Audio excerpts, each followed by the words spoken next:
hours after the incident, Tanisha's mom's home was also So fired. y'all getting her property? The hell you gonna get next to there, dog? Leave him alone. Yo. What's good, YouTube? Today we're gonna be looking at the girl who was murdered on Facebook Live. If you're watching this from YouTube, make sure you guys join us on Twitch for live every day. Links in the description. Without further ado, let's get started. I couldn't wrap my mind, not her, not Tanisha. It was supposed to be a fun night out with friends.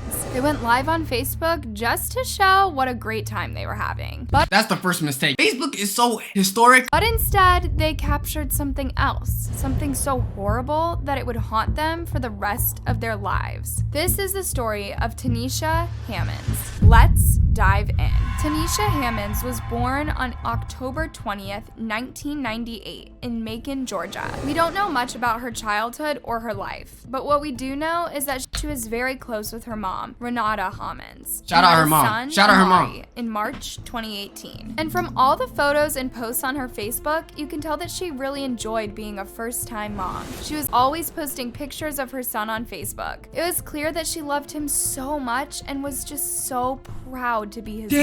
Her friends described her as a loving and doting mom. Nah, now I'm thinking about it, bruh. She's a mother, chat. Nigga, that mean, nigga, she left the baby behind, bruh. This is sad already. Wanted the best for her son. And now, she won't even get to see Amari start school. On December 23rd, 2018, What happened? Tanisha decided to go out and hang out with friends. Sadly, she never came back.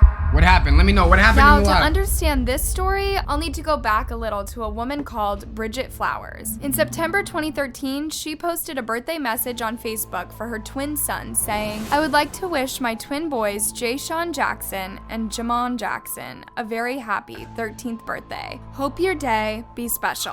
Bridget was married to this guy called Jacinto Flowers, and he was just bad news. You can see by a nigga's build if they're crazy or not. This nigga look like he's seen it all.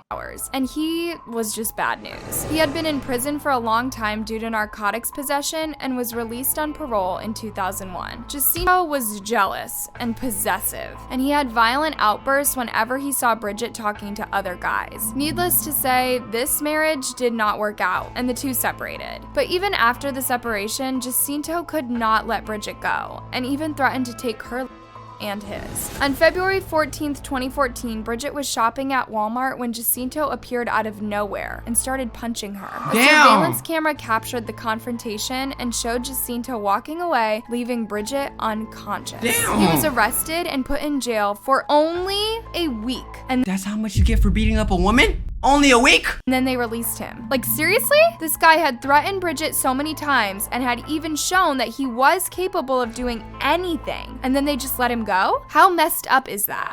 Yeah, that's crazy. So now that he was free, Jacinto went and finished what he started. He found Bridget and took her life in cold blood. He was later arrested and sentenced to life in prison with a How your ass gonna go to prison, come out, and the first thing you want to do is end someone's life? Wait, no, one thing I will never understand, chat, and I know that y'all niggas can agree with this. Is jail not scary to y'all? Is jail not like a deterrent for y'all niggas to be like, you know what, maybe I don't want to spend my life getting butt booty naked in front of a nigga named Tyrone Life. Maybe I don't want to drop the soap. Maybe I don't want to get my ass clapped. I guess y'all niggas do.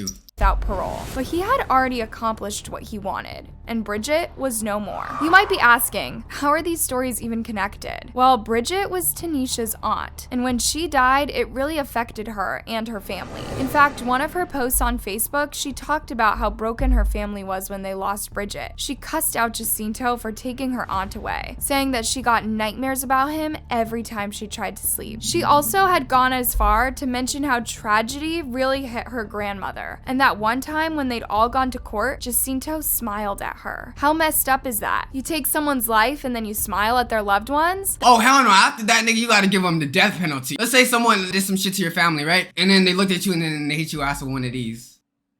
You'll probably like want to beat that nigga up, real talk. That's really low, even for a cold-blooded killer. But the most affected people in this were Jay-Sean and Jamon. They were only teens when they lost their mom. Can you imagine growing up knowing that someone you trusted took your mom away? Jacinto was not their biological father, but they trusted him and saw him as a father figure since he was there for so much of their lives. Now, imagine the anger and resentment they felt, knowing he was the reason why they no longer had a mother. Damn.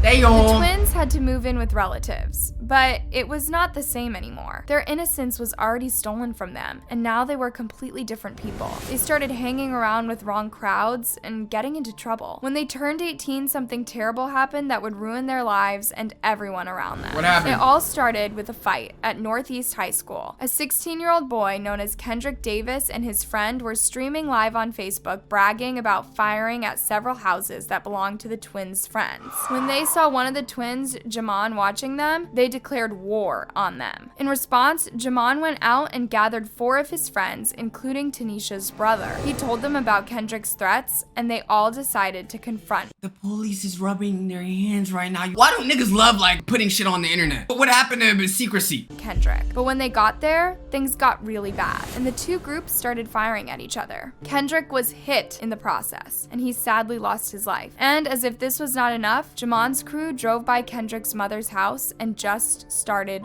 firing. I don't know why they felt the need to do that since Kendrick was already gone, but they did it anyway, and this really angered Kendrick's friends, who swore revenge. Jamon and his friends were later arrested and charged with homicide. Usually in such cases, everyone involved in the shootout gets charged because any of them could have fired the fatal bullet. Now, let's get back to Tanisha. On that day that she went out, she met up with Jamon's twin brother, Jayshawn, and 3 other friends. Tanisha was driving while Jayshawn, who was seated next to her, was live streaming on Facebook. In this chilling video, you see Tanisha and her friends talking and having fun. Suddenly, a bunch of gunshots could be heard, and Tanisha was gone. Nobody else was injured in the attack. Then, someone called 911. When the cops arrived at the scene, Tanisha was lying out from the driver's seat of the car and was pronounced dead at the scene. So it was a drive-by? Yo, chat, please promise me one thing. Don't be dumb enough to join a gang, bro. None of her other friends had been injured. She was pronounced here behind us here at 8:50. Jayshawn would later tell the cops that he believed it was retaliation for the incident with his brother and that he was supposed to be the target. Jayshawn said he was sitting in the front passenger seat. He stated that his brother had just been arrested for murder in East Macon and he believed it was retaliation. He also stated that he should have been driving and that he should have been the one shot. Then, 12 Damn, bro. hours after the incident, Tanisha's mom's home was also fired at, just like the other. Y'all niggas already slid on the girl. Y'all niggas getting her property? Man, yo, bro, niggas is demons. The hell you gonna get next to their dog? Leave them alone. Others had done to Kendrick's mother's house. And then, a few months later, one of the guys who were there that day was also gunned down. The crime shook up the Bloomfield neighborhood, with some residents feeling unsafe in their own homes. Authorities said that Tanisha's case was actually the 40th homicide in the same area to happen in that year alone. 40 homicides, sir. We had 30 for last year. And we have, 5 or 6 more days to go on this year? This is scary. Residents were even scared to let their children play outside. Keep my kids in the house.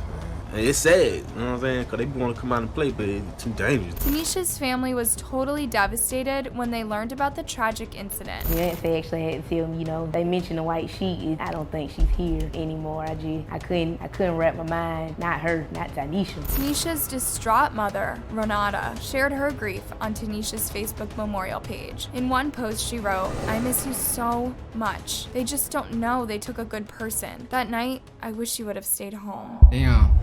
Meanwhile, the video of the incident was circulating all over the internet. Despite Facebook having deleted it, some people managed to download and post it on other platforms, including YouTube and a website called Flyheight, which is usually filled with provocative user uploads. In just a short amount of time, the video already had 200,000 views. Tanisha's family did not want the video out there, and so they wrote to Flyheight asking them to delete it. Once on the internet, it's out there. But I'm like, much damage control y'all could do, please take it down. They worried that Tanisha's son would grow up and see the video and know the gruesome way his mom died. And you know what the sad reality is? You could probably find this shit on the internet. For example, PNB Rock. You're telling me his son or daughter, whatever he has, is not gonna Google search PNB Rock. If y'all see someone dead, bro, do not record them, bro. That's so disrespectful.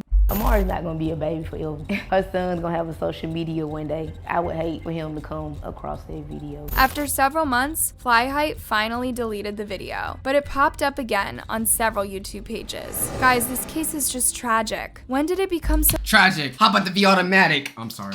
easy to take someone's life. If you disagree with someone, do you just take them out? Revenge is a vicious cycle. It never ends. And the worst part of this is, it even involves innocent people. Such cases will never end unless one side decides to be the bigger person Facts. and let it go. Facts. Now an innocent boy will have to live without his mother because of a senseless fight that could have easily been solved if people just talked and listened to each other. Exactly. Mari is now 4 years old and lives with his grandmother. No one has ever been arrested or charged with Tanisha's death, though the case is still open. What? Police ask anyone with information to Damn. come forward or make an anonymous call to Crime Stoppers at 1-877-68-CRIME. Ever since Tanisha died, Christmas has not been the same for Tanisha's Damn. family because it reminds them of what they lost because of this tragic incident. I do hope that one day they'll be able to find peace. Facts. Rest in and peace, closure. man. That's R.I.P. the end of R.I.P. With that being said, YouTube, that does conclude the video. Make sure you guys join us on Discord, catch us on Twitch, all that good stuff. Box stuff for life.